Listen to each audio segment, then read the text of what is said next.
Hi, everybody. It's Bob Ost. Again, this is week 123 of our True Community Gathering. We've been doing this since April 17th, 2020. It was a response to COVID. We've been doing this basically to help people feel like they're part of a community during a shutdown. Now that we're going live and shutdown is kind of becoming somewhat a thing of the past, although not completely yet. We still want to continue doing our Zoom meetings here on Fridays. If you would like to join us, by the way, you're all welcome to come join us. People who are watching on YouTube or listening to the podcast, come to just email me at trunltd@aol.com, and we'll add you to the list, and you'll be part of the room. So we've been talking about lots of different things since we went into shutdown. We're talking about isolation. We're talking about creating all by yourself, and creating some sort of art that would actually use the virtual resources that we had at our disposal. I'm one of those people that was very, very Zoom resistant, but I finally, decided this is what we have, and so I've gotten used to Zoom, and I like doing it, and I'm going to keep doing it because this is the only way I can actually be a community to not just New York centric audiences, but also people around the country and people around the world. Very, very proud of the fact that we get people coming here from all over. So today we're going to talk about, it's one of a series of things that I've been doing. True started off 19 years ago. We really were an organization that supported small not-for-profit theater companies. And that's where we started. And we were trying to help people understand how to run theater companies and how to produce in general. We expanded beyond that. We do a lot of different things now. We help commercial producers. We help self-producing artists. But I always like to return to my roots. I always like to return to the not-for-profit theater company. They were the ones that were making theater happen by the seat of their pants back 19 years ago when we were doing this. And I've got a couple companies with me today that I think have been very successful at creating a company. A lot of people toy with the idea, they want to produce something, but maybe they want to have a theater company. And they toy with the idea, and sometimes they ask for advice. And I always tell people not to create a not-for-profit theater company unless you really are dedicated to doing this on an ongoing basis. Don't do it when you're just going to do one or two shows. Don't do it if you don't know for a fact that you're going to commit to this for the next couple of years. It's a lot of work to go through to just do a couple of shows and then close your company. So I'm going to introduce you to a couple of people. I'm hoping that Steve will turn on his camera and join us as well. Steve Sunderlin, Rob ONeill, and Meredith Lucio are my guests today. So I'm bringing them into the room, and I'm gonna ask them to introduce themselves. They know themselves better than I know them, although maybe I know Meredith pretty well at this point because we've been through a lot together over the years. Rob, you're new to me, and Stephen, we've kind of known each other at a distance for probably since the start of Truth for like 19 years. So it's good to actually finally see you, not in person, but at least see your face, and invite you to. Let me invite you to start off by introducing yourself and telling us a little bit about what you did and who you were and why you started Vital Theater Company. Vital Theater Company. Stephen. Well, I was an actor. I was an actor in New York, and I worked for Jeffrey Richards. I did press, marketing, and advertising as my side job while I was acting. Then I started directing, and then I was working for John Glines doing publicity. And oh my goodness, John Glines! I didn't realize that. Good old friend. Yeah, sweet man. He did Torch Song trilogy. Started on a third floor walk up. Was so successful they moved it to the ground floor, if you can believe it. Then they moved it off Broadway, and sure enough, it made it to Broadway. So that was one of his big claim to fame. But he produced plays, and he was a lover of Chinese culture, and he was doing a play about the revolution on 42nd Street, where if anyone remembers this, oh my gosh, what's that company name? Been there forever. It's where Signature is now. But we found a space, a 40-seat black box theater. It was tiny, and there was a group called Kenda Theater that was running it, and the guys were carpenters, and they'd done a beautiful job with this tiny little theater, building an office and a dressing room and a booth and risers with real theater seats. And when I heard they were leaving it, I said, we need to jump on that. And that wasn't was that the Nat Horn Theater? No, it was on that block. It was on the corner. It was that row of tenements. what's that woman? It was the theater that was run by, oh, it had a big sign in the window on Dyer Avenue, on the corner of Dyer, across from the deli where the big white elephant is now, the little Schubert. Anyway, so the guy said he's giving it up, and Sam Schacht, that's a blast from the past. If anyone remembers him, he's an acting teacher. He had the lease on the space, so we went to Sam, and within a month, or probably maybe 2 or 3 months, we took over a theater space and started the company. So that was in 1999. Well, thank you, Stephen. I'm gonna do the opposite of ladies first because I'm waiting for Meredith to finally reach her destination.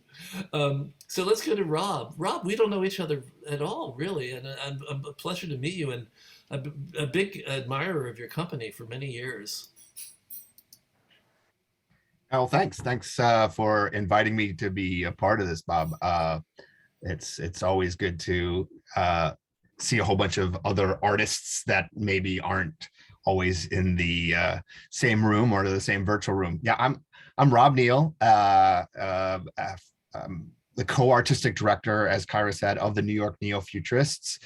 We are a dynamic ensemble of multi-disciplinary artists who, write and perform original work, mostly in a show that's now called The Infinite Wrench. Well, I was the original question was what were you before you joined? Because you're not a founder of I am of the New York company. I am. Of the New York company. Okay, so tell us a little bit about you before then, and then tell us about why you did what you did. Right. Yeah. No. I was a performer and slam poet in Chicago, and Chicago is where the Neo-Futurists started. And I came out in 95 with the original crew of Neo-Futurists after auditioning in Chicago for a company that didn't exist until we came out here. That was with Bill Coleus, Spencer Caden, Ann Halliday, and Greg Cotis, who wrote Urinetown. And we created plays on the Lower East Side. Well, first at Here, when Here was a different thing than Here is now, and then at Todo Con Nada on Ludlow Street, and we kind of did that for 3 or 4 years, which was the original incarnation of New York Neo-Futurists. And then this company started in 2004 in Brooklyn at a space that's now a gym, the Brooklyn Lyceum. Thanks, Rob. It's good to hear a little bit more about you. I'd like to know you better. I'll keep in touch more. Yeah. Meredith, are you able to talk and walk at the same time? Absolutely, and I'm so sorry. I'm almost home. I just recognized about 10 minutes before the meeting that I had to take my dog out for a walk. So, but we're done now. It could have been something interesting in the background, but this is better. Right.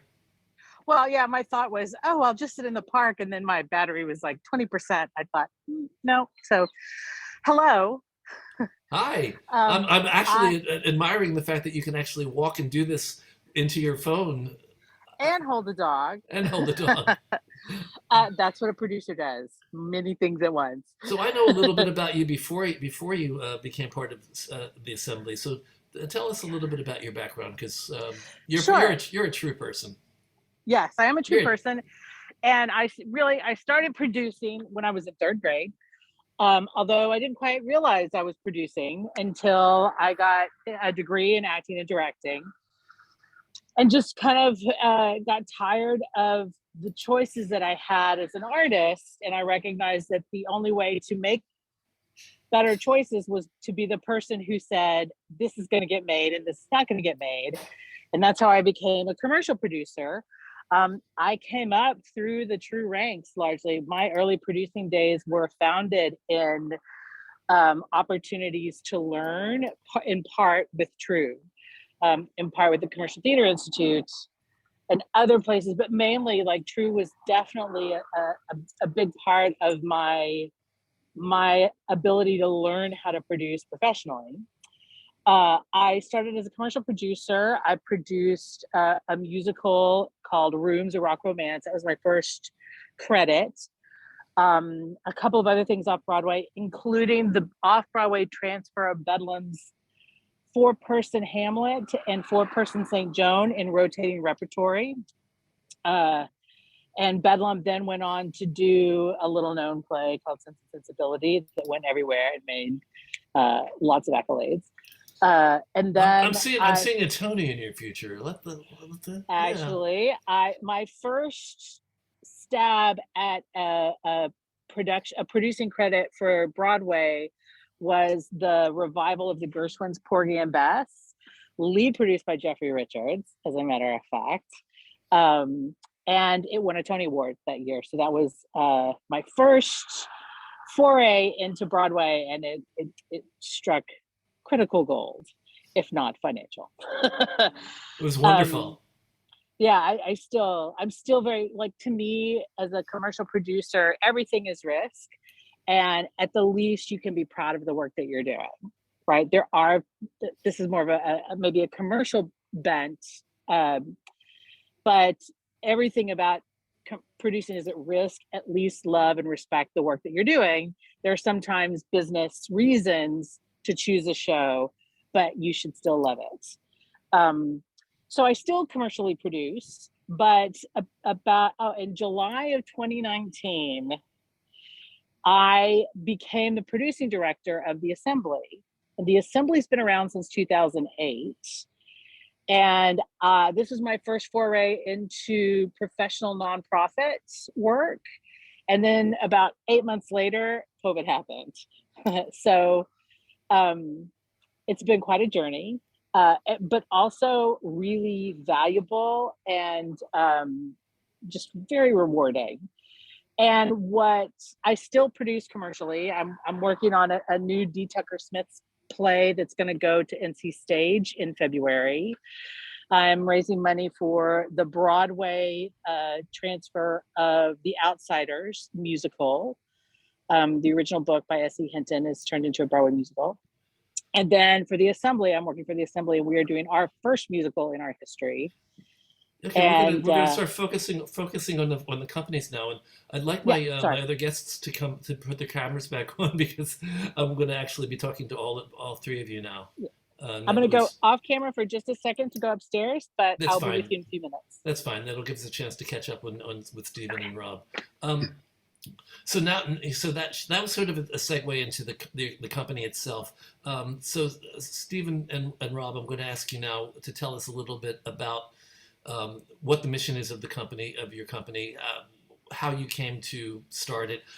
Remember that you're talking to a room full of people, some of whom may be toying with the idea of starting their own theater companies. What would your advice be to them? How do you get a company started? Rob, you're sort of rubbing your chin about that. So yeah, I mean it's. I mean, you've got to love it. First of all, I think the New York Neo-Futurists are a not-for-profit collective that decides things by consensus, and as co-artistic directors, we may subtly guide the ship, but yeah, you have to love it and be willing to put that time and effort in, and there's a lot of reward, I think, too. Well, let me ask you something. Did you bring your aesthetic to the company, or did your aesthetic as an artist develop by being part of Neo-Futurists? Both. I believe that the way Neofuturism is, that the company is, I mean, the company has a strong aesthetic, right? The company performs work in rooted in the truth of our own lived experiences. We're not playing traditional characters. We're ourselves interpreting pieces that are often just very short and very new. So there's that aesthetic, and then within that aesthetic, everybody that is in the company brings what they have to it, and it becomes this synergy, the synthesis of styles, and we embrace that because we want to allow people to tell their stories within the company's aesthetic. Do you eventually wind up using a script, or is it improvised? Is it an improvised script? It's almost all scripted. Okay.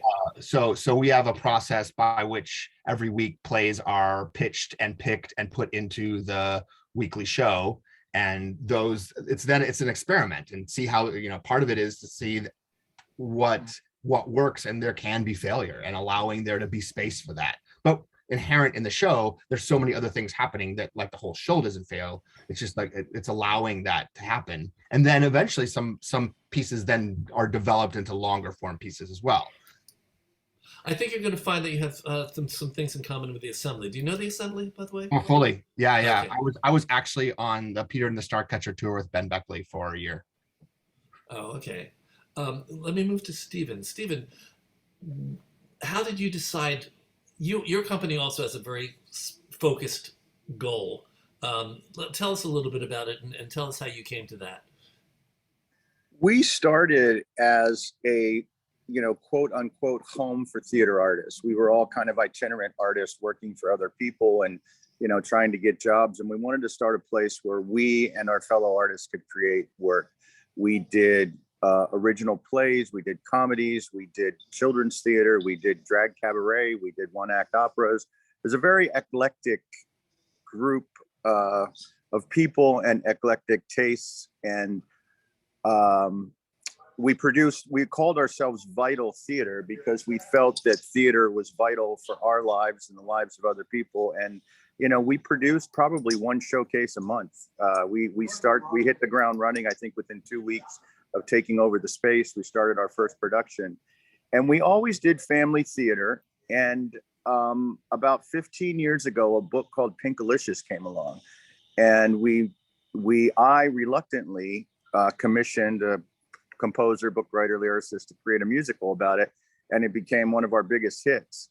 And it was so successful. Our family theater became so successful that we kind of pivoted as a family theater. So now we're known as even the New York Times, when they review us, they call us Vital Children's Theater. So we only do. But that is not part of your name, though.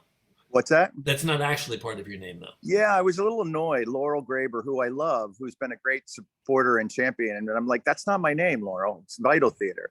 But I think, she's trying to be more. Also, she spells our name with an ER instead of an RE. But that's another long story. I'm an ER guy, too.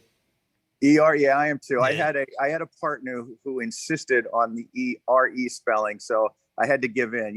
We have to compromise in our lives. Oh. So we started this journey as a family theater, and it's been hugely successful.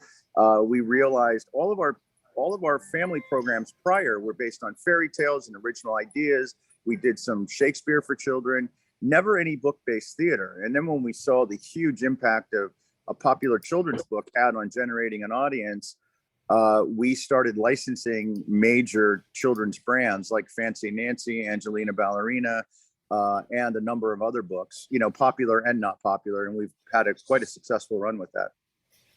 So let me turn to Meredith. The question on the table right now is, what is the mission of your theater? Now, you're not a founder, so tell us what it is about the theater that attracted you and made you want to be a part of it. So, and Stephen, you can keep your camera on, because I basically am right now. I'm at a point where I'm trying to talk to all three of you. So I can say the Assembly was really founded by a group of colleagues from Wesleyan University in 2008. So we've been around for 14 years. The mission is founded in the principle of developing collaborative, devised work that is developed over a long period of time and heavily researched. And the development from just the inciting idea to the final production is done side by side with all of the elements of theater: design in the rehearsal room, scenic design, lighting, are all part of the developing process to get to that final product. So, Rob, would you say that what you do also in Neo-Futurists is devised theater, and can you both sort of give us a little definition of devised theater? for those who might be wondering out there? Yeah, I mean, I feel that Neofuturism is devised theater at one end of the spectrum, and an assembly is on the other end of the spectrum in what they're doing. You know, you're creating things from your lived experiences, your lived research, and you're putting together a lot of collaborative art and design into a show. And all the shows that I have seen of the assemblies and loved, their process is a very long process and beautiful, and ours is a very short and lovely kernel that that happens. And it's fascinating because it's all starting from the idea of like, okay, what can we as a group devise? What can we put together to create some kind of artistic experience? Ours is based. All right, bring on the phones. Ours is based very much in personal storytelling and personal experience. But yeah, taking that and collaborating with different artists to create something that can be a shared experience. Meredith, would you like to add anything to that? You want to elaborate on I think devised that's theater? a great description. Is basically it's almost like it takes ingredients of like some originating ideas, and maybe not just one, but a confluence of original ideas, and mashing them together like you would take ingredients in a recipe and making a casserole. We tend to. So that brings up the question for both of you: who winds up being the chef?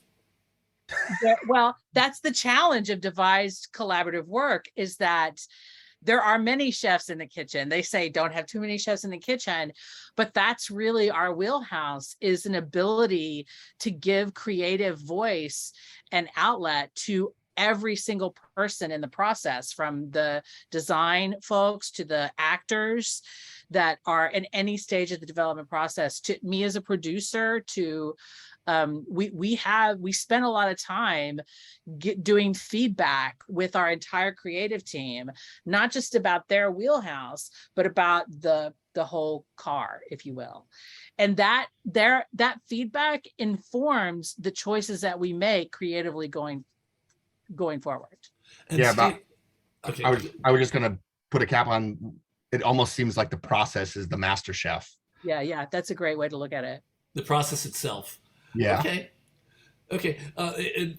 In some situations that would lead to chaos, but hopefully It can Embrace the chaos. embrace the chaos. Okay. Good. Stephen, you're at the another end of the spectrum as well. You basically are dealing with scripted works, and it sounds to me like a lot of your works are stem from things that you actually commission. You ask people to write them or create them for you, or do people come to you with their work? And how do you find your works? We identify properties that we think would make good stories, or artists come to us with ideas they think would make good stories, and we commission a book writer, composer, lyricist, and create them from scratch. That's our best work. That's been our most successful work. So who do you direct the pieces in your company? You know, I have become the chief cook and bottle washer as an artist, as the producing artistic director. I like to say I do all of the things that in theater that no one else wants to do. So the actors can act, the directors can direct, and the playwrights and composers can get to see their work on stage. Okay, so I'm going to go to some of the more nuts and bolts things. We're dealing with the art, and it's very, very interesting. But in terms of somebody creating a theater company, they, in my opinion, need to have some sense of structure. There has to be a structure to the company of some sort. So tell me what the structures are for your companies. Stephen, you are the chief cook and bottle washer. Who else helps you make it happen? Who else keeps everybody? I don't know how to write. I'd say I don't have a creative bone in my body. I don't know how to write. I don't know how to direct. I mean, I direct, but I'm not a composer. I'm not a lyricist. I'm not a book writer. You mean in terms of running the company? In terms of running the company. Well, I mean, for the past 2.5 years with COVID, when our whole staff kind of evaporated and our funding dried up, I've been shouldering the entire burden of keeping the company running. In the past, we've had a general manager, a company manager, a production manager, production stage manager, booking director, assistant booking director. I mean, we've had a staff of 15 at the peak of our existence. I'm going to ask you another nuts and bolts question. When you decided to create the theater, when Vital Theater Company suddenly became a thing that you could identify as what you were doing, what made you decide to go not for profit? You're not for profit, right? Yes, we are. Were you originally not for profit? Yeah, I don't even know if I knew what a non-for-profit was then. I just wanted to start. I got tired of working for other people and I just wanted to start a theater company. I found a space and I'm like, oh, this is our theater company. So we started it. But there are theater companies that are not for profits, so it's an interesting choice. You mean for profits? For profits? There are for profit theater Yeah, companies, of course. all over the place. So it's an interesting choice because it requires a lot of work to become a not for profit. Take it from me, who I created True, and I realized I wanted to go not for profit. I had no idea what the hoops I was going to have to jump through, but I feel like they were all worth it. The things like board of directors, the things like the officers, the basic requirements of a not-for-profit, the fiscal responsibility, a lot of it is a lot more work than some people are expecting.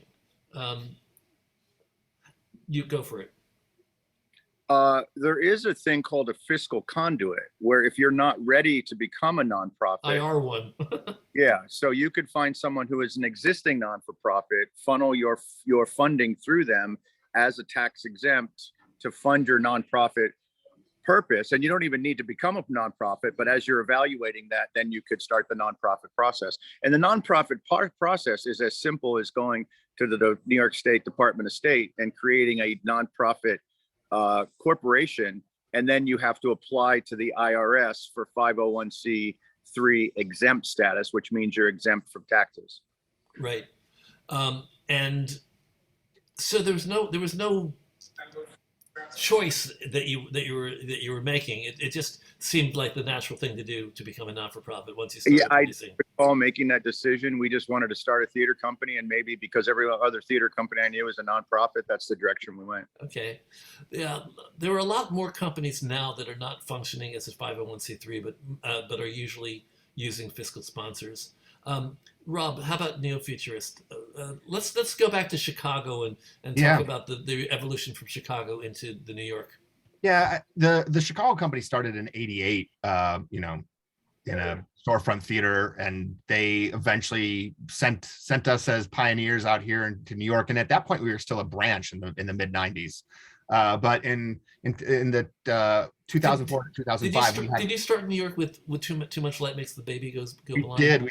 We started the original. We started with Too Much Light Makes the Baby Go Blind. Originally, that show in Chicago, I see it in the chat, was at Stage Left, and then now it's in the Neo-Futurist Theater. But we started with that, and we were doing that in 2004, 2005 as well, and we did articles of incorporation, the 501c3, and we found a lot of assistance through Art New York to like really help us learn how to be managers. I was the original in the 2004. I was also the original company manager, managing director before I became artistic director. So we learned how to build that admin and have the kind of structure, maybe never quite as big as Stephen and Vital got, but like having different people that supported the art that we were making and also helped us write grants to help fund that and even support the art more and support the artists as well. Stephen. I second that as well. Art New York was invaluable to us because I had no idea how to run a company. I didn't know what a nonprofit. I didn't know fundraising, didn't know marketing, didn't know publicity, didn't know advertising. And they had an amazing, Jeannie Lourdes, who was running at the time, had an amazing team of people who took certain theaters under their wing, and it was just an invaluable experience. So I have great affection for them, and they're still around. So I highly recommend getting in touch with them if you're looking to start a company. Meredith, do you know the history of the assembly? Yeah, it was started by a dramaturg, a director, a scenic designer, I think an actor, that all were at Wesleyan Theater. And I think it was actually started at Wesleyan Theater. And, college kids basically decided we are going to change the world. And I will say, like, they didn't, I don't know that they actually had a board the first year or two. Like there's a lot of ways to start an endeavor. One is to sort of jump in and have faith that you'll figure it out, and the other one is to, like, you know, read some books, do some research, and you know, develop the frame. I don't think anyone is right or wrong. They, you know, the early assembly was not, I would say, as architecturally developed in terms of being a nonprofit as it is today. They just had a dream and initiative, and also worked their butts off to make the work happen, and developed themselves as nonprofit administrators along the way. Choosing to be a nonprofit, I think, is a big decision. You know, some people, you can jump into it and make it work, but the key things you're getting, I think, as a nonprofit is you're getting access to a lot of institutional funding if you stick with it. Institutional funding won't necessarily happen for you in the first 2 to 3 years that you establish your nonprofit, but you will eventually be able to have access to a lot of institutional funding. You don't have the you don't have to worry about developing or bringing a return on an investment. The return on the investment in nonprofit is the work itself, the creation of the work itself. And so a patron of a nonprofit and an investor in a commercial piece are cousins in a way. The language that you use is a little bit different, and the value return is also frequently a little bit different. It's Although funny you say that. Meredith, this is funny. I always tell the story about when I first started True, and Fred Vogel of the Commercial and Theater Institute was one of my first guests. He was the second or third time I'd done it, and we had people in the room producing theater at all different levels and talking about how hard it was. And at one point he leaned over to me and said, "Bob, you have people who are not-for-profit and commercial in this room. You can't do that." And I said, "Why?" He said, "They don't speak the same language." So they still don't completely, but now I think we've come to find a mutual language that, because there's a mutual dependence, it's a very symbiotic relationship between commercial and not-for-profit theater now. I think we've finally come to embrace that. Stephen, sure. There is a distinction between nonprofit and commercial theater. Nonprofit are people, for-profit are people with tons of money who like to produce theater, and nonprofit are people with no money who love to produce theater. So okay, there you go. So put them together, and you have a good marriage. That's why God made enhancement deals. I want to just mention also, I heard boards mentioned a couple of times. You only need 3 adults over the age of 18 in New York State to be an official for your board of directors. And also there's 2 organizations, Volunteer Lawyers for the Public, or Volunteer Lawyers for the Arts, which are okay, but there's a really good one called New York Lawyers for the Public Interest. And they both work with nonprofits. If you're not yet a nonprofit, I'm not sure if they'll work with you, but they would be ideal folks to contact if you're interested in starting a nonprofit, because I always recommend getting professional assistance when you're doing something like that. Stephen, would you be able to put that in, because I don't know them. I know Volunteer Lawyers for the Arts. I don't know the other one. So if you put that in the chat for us all, we'll all benefit from it. So I'll just real quickly, Bob, jump in Yeah. that having somebody, we were blessed with having somebody do our legal work pro bono, but having somebody that's on your side and can get your company set up is crucial, particularly in the not-profit world, to make sure that is all set. I would say if you are considering creating a nonprofit, one of the first things you're going to want to do is make some lists. And who is in your corner? What access points do you have to expertise and potentially money that can help you get started? And sometimes that's the difference. As part of our equity, diversity, and inclusion work, we talk a lot about the access points of theater or creating theater, buying tickets to theater. And I think that's also true of something like a nonprofit, is that if you have people in your corner who can advocate for you with skill sets, that's really, really important. And that can be the difference between succeeding as a nonprofit or not. And that has nothing to do with the art you're creating. I'll also suggest that the great thing about being a nonprofit, and like being a commercial producer and a nonprofit, my work in one has informed the other, but I really have a foot in both worlds, and I can sort of code switch the language a little bit. But one thing I can say is in the nonprofit world, you have a really robust community, not just within your own nonprofit, but other nonprofits. Like we are advocating and fans of the Neofuturists, among other companies that we work with and work alongside. And there are organizations like Art New York. And if you are a new nonprofit in New York, you should absolutely become a member of Art New York. They have so much. They have some funding opportunities. They have rehearsal and theater rental opportunities. They have training opportunities. And in fact, Arts Consulting Group does an amazing seminar about being a nonprofit, and the legal ramifications of being a nonprofit. Okay, I just want to say to the room, I'll come back to you in a second, Stephen. I want to say to the room that I want to make sure that you know that you can use the chat to ask questions.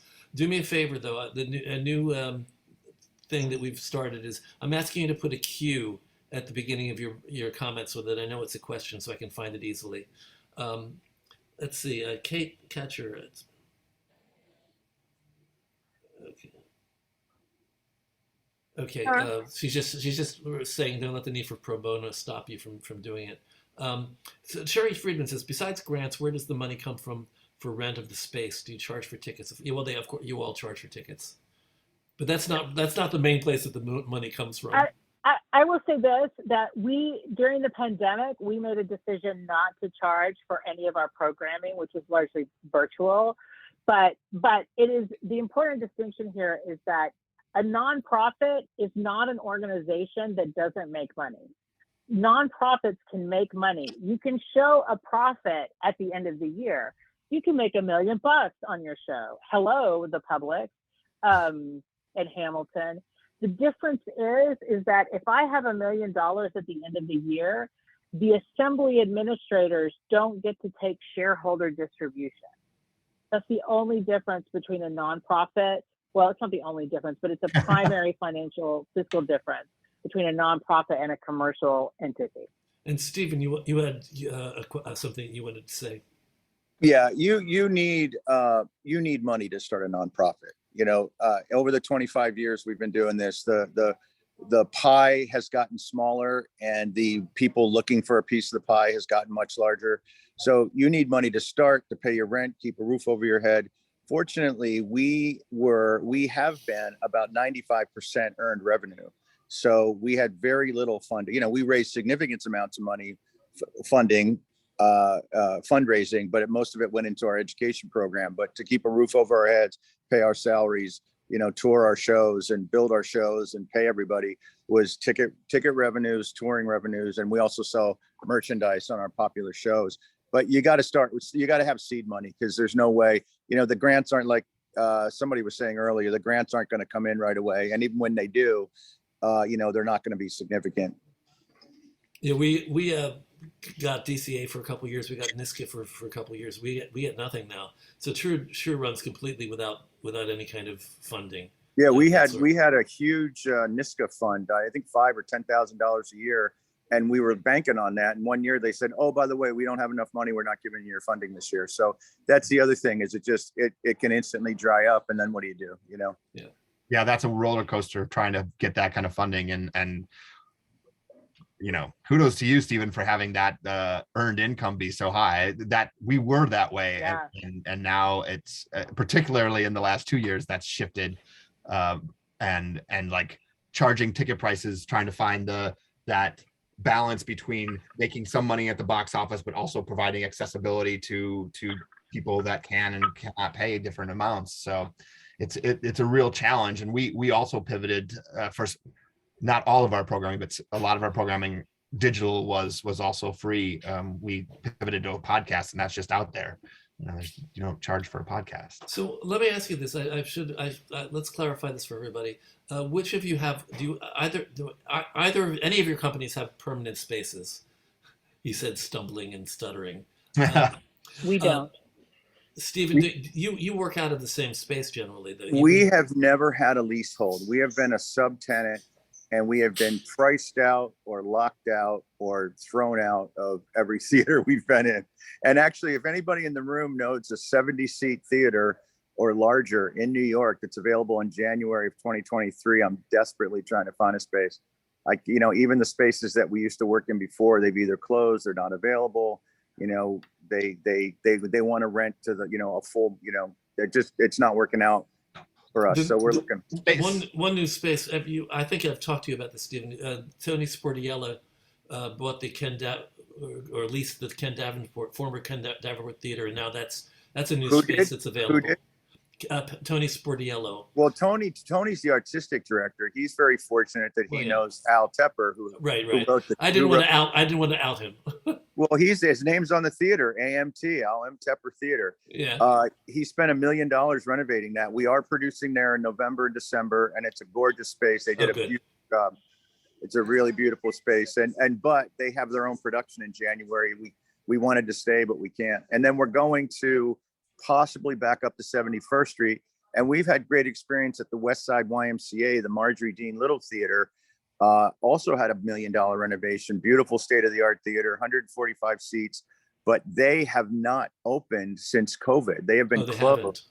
And they have a Olympic-sized swimming pool on the second floor. And evidently, while they were shut down, the condensation destroyed some of their equipment. So they are trying to repair their equipment so that they can reopen. And we're desperately trying to get in there as well. Eek. Yes. Rob, where do you guys? We don't have a lease, but for the last 15 years, we've been at the Crane Theater for our weekly shows. We do always have to search for another space when we do longer form primetime shows, which happens sometimes more than twice a season, but other times it happens every other year. Just we produce that sporadically, but every week we produce The Infinite Wrench, and that's the Crane Theater, and we feel a real home there, even though we aren't a leaseholder. And Meredith, where does the assembly perform? So we typically will. What's interesting is that we haven't been in our main shows we haven't had a main stage show since I started because of the pandemic. We will typically look at a variety of places and try to find the one that's most suitable for our budget and available in your time frame. And available. We have a deceleration lab that, so much of our programming since I started has been virtual, but it's hard to say, but I can tell you that we are doing our first musical. We've done non-musical plays since we started. Our first musical will be at Theater Row in June of 2023, and that that was a whole story that things got a little bit derailed because of the pandemic, but we'll still be there, and we keep postponing it because largely of the pandemic. But by June we're doing the show. We are doing it. Well, I'm going to go through questions in the chat. Sherry also wanted to know if your members pay dues. The dues is my model. That's the true model. That's how I keep running. That's the only income I know I'm going to have every year. You guys, I don't think you do. So I just want to say, I think it is completely right that True has a dues model because you're providing an informational support to allow artists to create. We as a theater company, we're hiring artists to be artists, and we have to value that, or no one else will. So we are certainly, we're paying less to artists than I would like, but more than perhaps most people would expect, given what our budgets are, what our revenue is.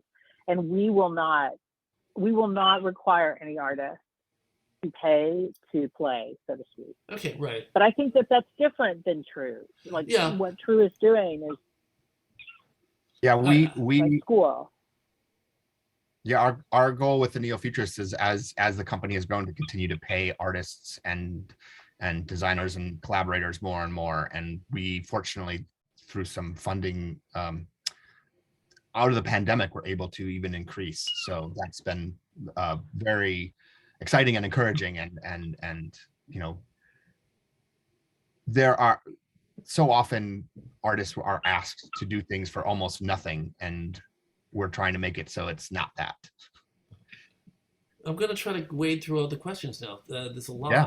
There's a lot of them.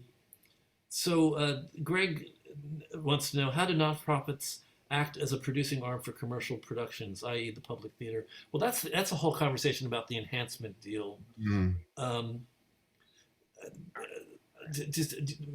Meredith, you want to take that in a quick answer? I can take a quick stab at that. Is that a lot of times it's cheaper for a commercial producer to produce something in collaboration with a nonprofit theater company. And in fact, that's what I'm doing in North Carolina at NC Stage for D. Tucker Smith's The More Loving One, is that they're actually going to be producing it, and I'm enhancing that, not as part of the assembly. This is my commercial producing work. And what that gives me is an opportunity to spend less as a commercial producer with a company that has a robust infrastructure to create a finished product, for lack of a better term at the moment, that shows the potential of this piece. So if I were to produce that show myself, it would probably cost 3 to 4 times as much as a commercial producer. What the public will do, the public is kind of a bona fide long-term institution with a lot of weight and power behind it. So deals I would suggest deals get made, very early on with the commercial producers, that a show can stop at the public. For a company of our size, it would be a little unusual for a commercial producer to say, we want you to produce the show and we'll take it, we'll enhance that and we'll take it to the next level. I won't speak for Stephen or really Neofuturist, but like, we wouldn't really do that unless it was our originating, inciting idea. Like in general, Michael, the rule of thumb is no not-for-profit theater is going to do a show that isn't within their mission and isn't within their aesthetic. Yeah. So you can bring any sort of show that you want to any of these companies. For the most part, if they're smart and if they have integrity, they will only do a show that really speaks to them, that they actually love. Because I think, Meredith, you were talking earlier about you have to love it. Whatever you're doing in theater, you gotta love it. Rob, do you have any thoughts one way or the other about enhancements and not-for-profit collaborations with commercial? Yeah, I mean, usually the way it funnels to the Neofuturist is in commissions. Like if there's a for-profit company that wants what we do to be a part of something that they're going to do. And other than that, like we're not currently creating shows that are being lifted to different levels of commercial theater, from downtown independent off Broadway, whatever avant-garde theater you want to call what we do is. But there is that possible path, and it's just not something that we encounter with frequency. Now, Janet, I will add to that real quickly that Incorpo is a very commercial friendly project. That's our musical that's happening next year. And with my expertise in the commercial market, you can bet I'll be bringing in some of my commercial producing partners in the hopes of transferring that show to a longer off-Broadway run. But that's not true for every assembly show. Thank you. And Janet Conrad wants to know, Stephen, what is the approximate age range of the audience for your children's shows, or for your youth shows, or your young audience shows? How do you characterize yourself? And I'm sorry, I just saw that in the note in the chat. Our ages are 2 to 7, so 5 is a sweet spot. Before, when they get into that tween 8 through 10, they start to get programmed with sports and after school activities and things. 2 to 7, they're a captive audience. You get a lot of young parents, young moms, first time parents that are looking for things to do, and that's been our core audience for all the years. I mean, you've got a family of 3 or 4 or 5, and you've got an infant, or 6-month-old and an 8 or 9 or 10-year-old, they'll still come. So Jane Dubin is suggesting you take a look at the Sheen Center. They have a black box theater that might be good for you. I did see a show there. We have talked to them. There's probably not a theater in New York we haven't talked to. The problem is Vital's model is we produce over time.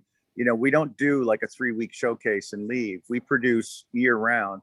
And we produce Saturdays and Sundays because that's when children are available and when school holidays and Christmas break and things. And unfortunately, they can't give us consistent time, which is painful because then your audience has to find you from theater to theater and different show times and things. So Sheen Center has never worked out, but that's a great little space. Upstairs, I've not heard good things about it for theatrical, but downstairs is a good little black box space. Sue Horowitz wants to know how we feel about submission fees to not-for-profit festivals and residencies. Well, you guys don't have submission fees. You don't have a situation where you're involved in all of that. But I'll just say we have a submission fee for our True Voices play reading series, but it's waived for members, and that's basically it's a tactic. It's not that we want to charge submission fees. We want writers to be members of True. So if you're a member of True, then you don't have a submission fee. I've been explaining this for 19 years, and I still have writers who get angry at us about it. It's like, it's a membership benefit. From my perspective, we're doing plays that are play reading series that's open to our members. And this is a little off topic, but I'll say, True also engages people to spend hours reading plays, and that time is also that has value to it, just like you as an artist. I think that listen, if you can do it without a submission fee, if that's your model, that's great. But I don't know that there's anything really wrong with a modest submission fee. It's just a choice. Personally, and the thing I tell all writers is evaluate the opportunity and decide if it's worth $25. Whether it's True or if it's anybody else that's doing it. A lot of people do need to bring.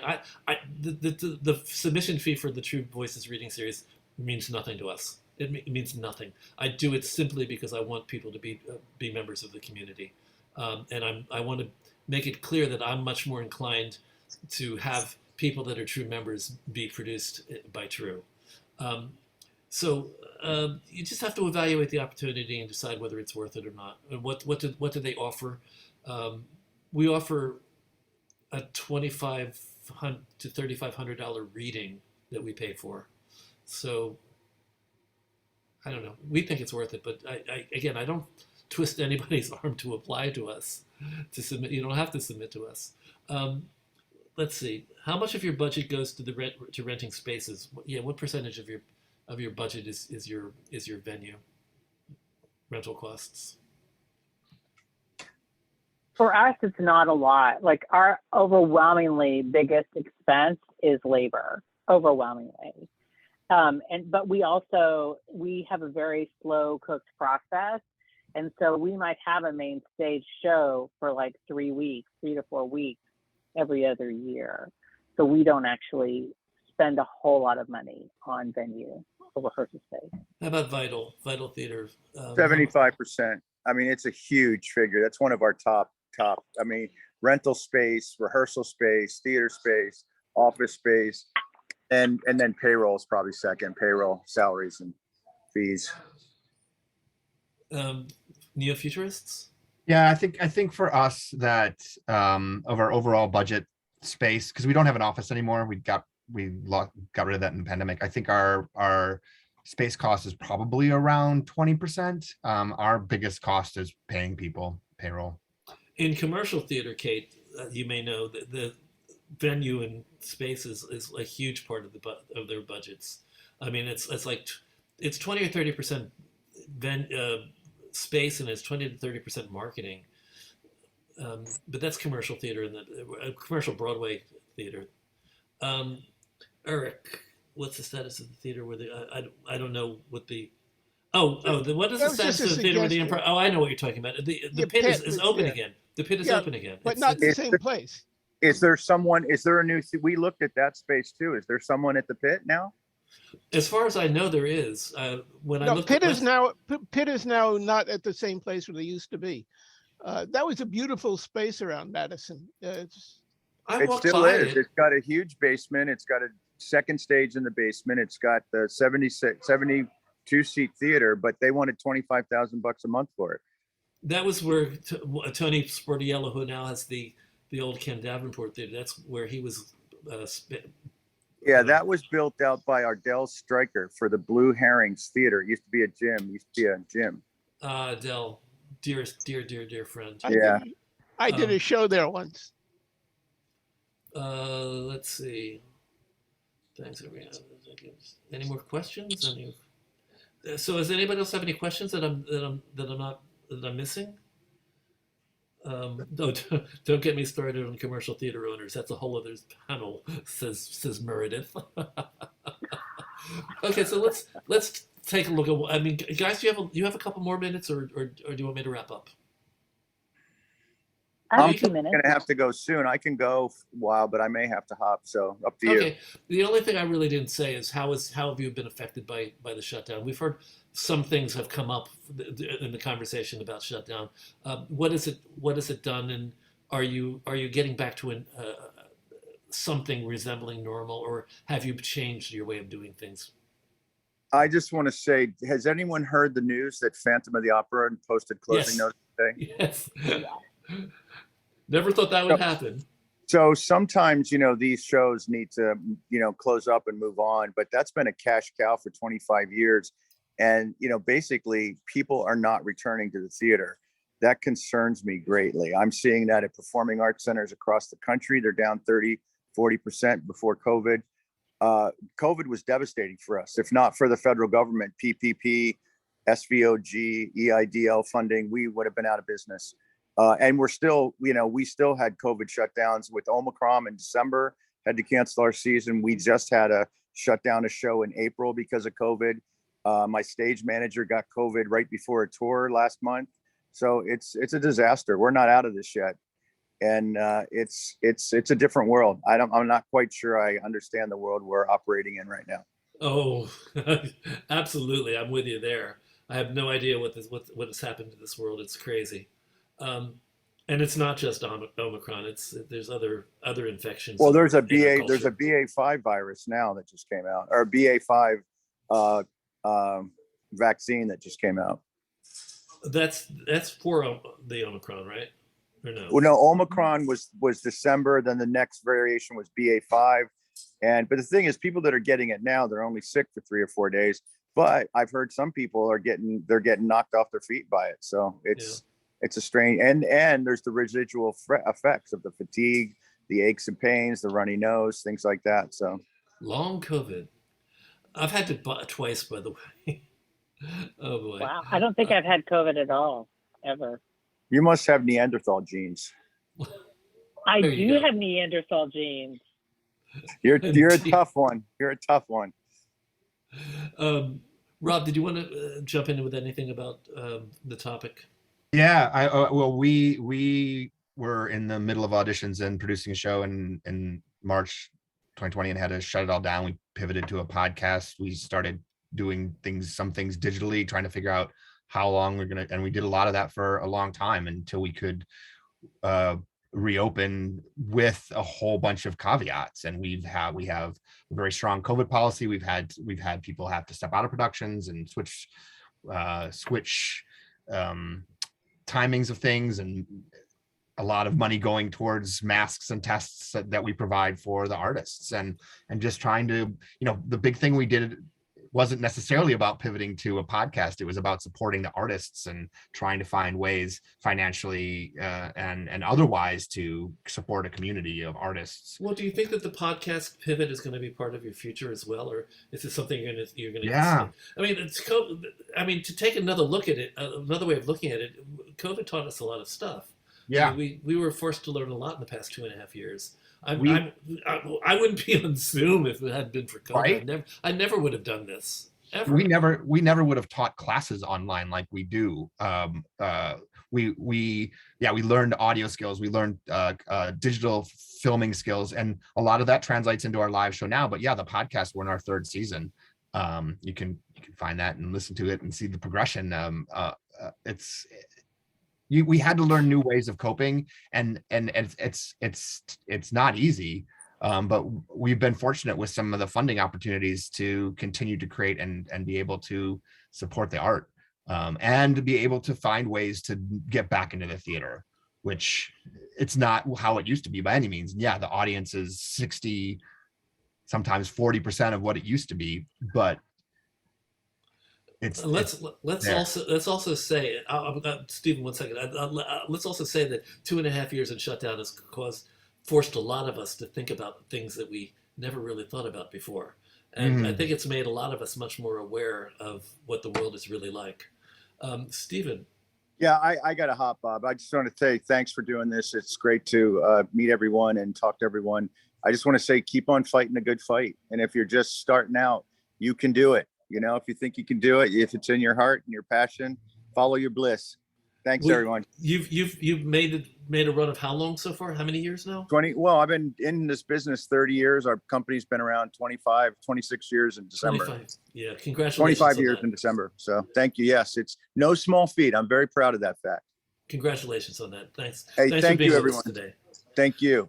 And you know what? I think I'm going to wrap up. I'm going to thank Rob, and I'm also going to thank Meredith for being with us today. If you want to stay a little longer, we can talk a little bit after I do my YouTube wind up, which I'm going to do right now.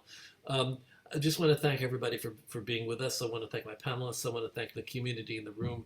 Bless your hearts. I'm so lucky to have you guys here every week. Some of you every week.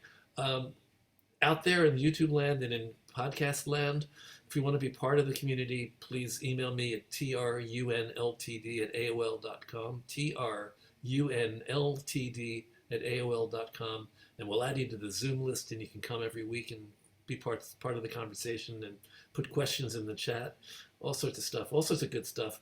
And the other thing that you all know is we do this as a public service. This was something that I did because I wanted to help people during COVID and during shutdown. I had no idea that it would work, but apparently it's 123 episodes later, here we are. So we do it for free, and it's pay what you can. Pay what you can.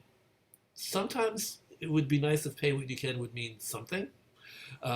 You can come for free, but remember that we are going to be increasing our budgets by an enormous amount, probably 300%, now that we're going to start tiptoeing into live, and we're going to start paying for those expensive venues we were just talking about before. So I'd appreciate if you'd go to trudonate.com, trudonate.com, and give us something, whatever you can afford, trudonate.com, and join us next week. We're going to talk about touring. We got Broadway and Beyond theatricals are coming. Victoria Lang and Ryan Bogner, who are also the producers of The Kite Runner right now on Broadway. So they're going to have a lot of interesting things to say about building touring into your plan, your producing plan. So that's it. Thank you, everyone. See you soon, I hope. Bye.